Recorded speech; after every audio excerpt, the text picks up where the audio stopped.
Hi, I'm Karen and welcome to my channel. In this video I'm going to show you how to actually get started with crocheting. So I'm going to show you how to hold your hook and how to hold your yarn and create your slip stitch and or slip knot, and then your foundation chain or your initial chain. So I will start off by showing you how to hold your hook. There are a couple of ways that you can hold it. You can either hold it as you would a pen or hold it as you would a spoon or something like that. So all hooks will have a shaped part of it which helps when you actually holding it. It's where you should have your fingers positioned. And then we have the actual size of the hook in this section. So the size of your hook will be on the actual hook. So this is a 7mm, and then it's tapered down to the actual hook itself that you will be using to catch your yarn. So I actually hold it like a spoon, as I find that a bit easier. It tends, because if I hold it the other way I tend to move my hand around a little bit more. So this way, I just prefer this way. So I'm sure you will find your way of holding it. So with the initial slip stitch, I'm going to show you with this yarn. It's a beginner's yarn, so it won't split, and also it's quite chunky, so you can actually see the stitches quite clearly and what I'm actually doing. So I'm going to show you a couple of ways of making a slip stitch. There are obviously other ways of doing it, so it might be a case of searching if you can't get to grips with these, searching for maybe a different way of doing it. So I hold the tail of the yarn in my left hand and then the rest of the yarn to the ball in my right. So I'm going to make a loop and pass this yarn around the front, and then the yarn to the ball we then pass back through as like a little loop itself, and then you hold on to that and then pull it tight. So there you've got your slip knot. So when you pull the yarn to the ball, it will tighten it, or you can loosen it. And then at this point you would put it on your hook. So there is another way of doing it if you can't get to grips with that on your hands. So there is a way that you can do it on a flat surface. So again, having the tail of the yarn off to the left, and then we make the loop on the table, and then you can put that loop over your hook and then bring the yarn to the ball around and then over it into that hook part, and then you can then pass that over and then hold on to those, and then you can then tighten it with the yarn to the ball. So that's a couple of ways that you can do. But I near enough always make my initial loop this way, and then we pop it on the hook. So we want to make sure that our first one isn't really tight, so don't tighten it super duper onto the hook, as you won't be able to use that loop. So we need to loosen it a little bit. So what I'll do is I'll hold on to that knot, or you can take it off and you can loosen it, and then we keep it fairly loose.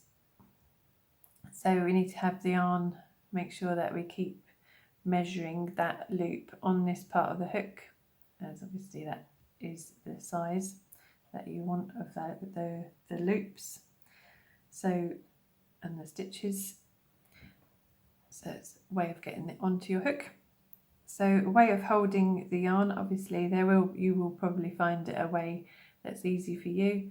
Some people like to you actually physically bring it around the hook with their left hand or right hand if you're left-handed, and then go from there. But the easier way to keep your tension consistent is to hold it this way.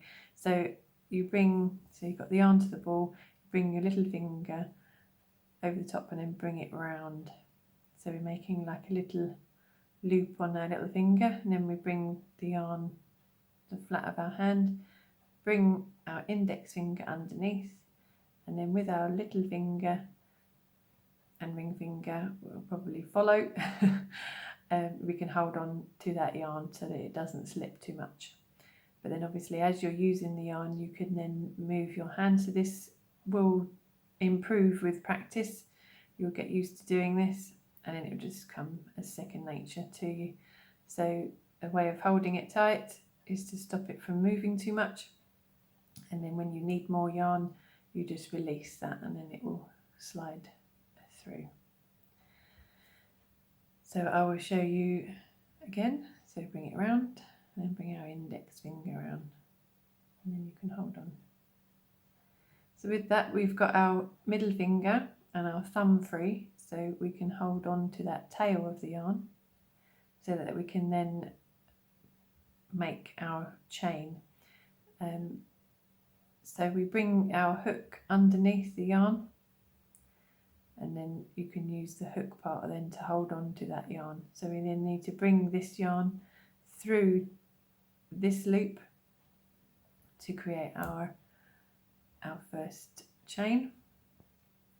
So we bring that through and then make sure that we bring it to this part of the hook, because if we keep it here it'd be too tight for then you to try and pull through a loop that's very small.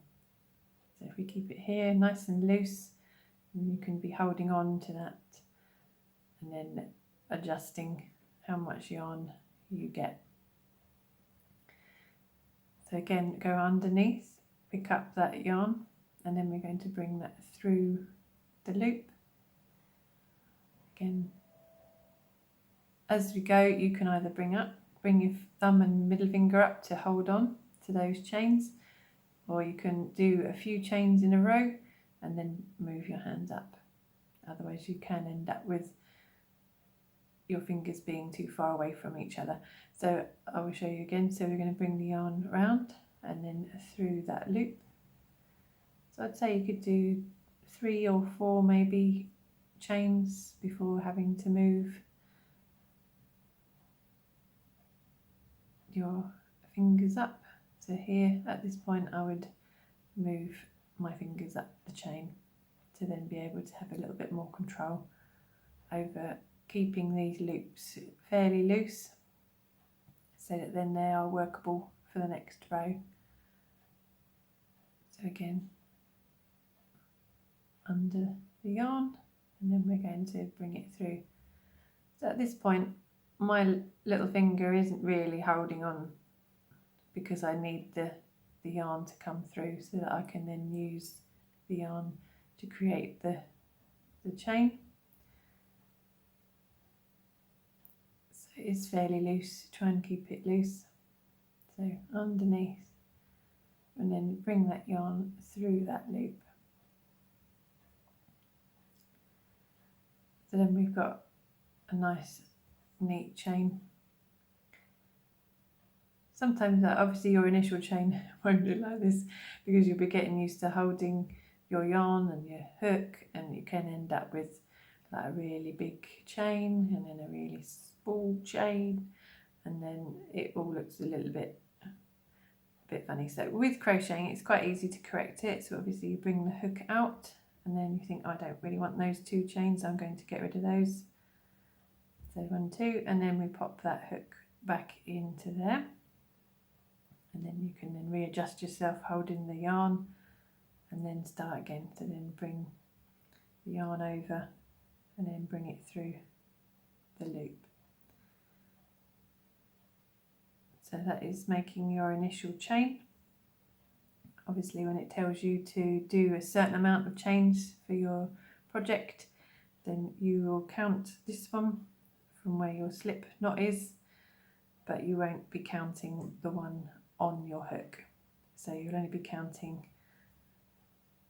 from like here, not this one, down, and make sure that you've got the right amount of chains. So again, I'll go slowly. So we go underneath and then we bring it through. So I hope that helps you get started, and happy crocheting.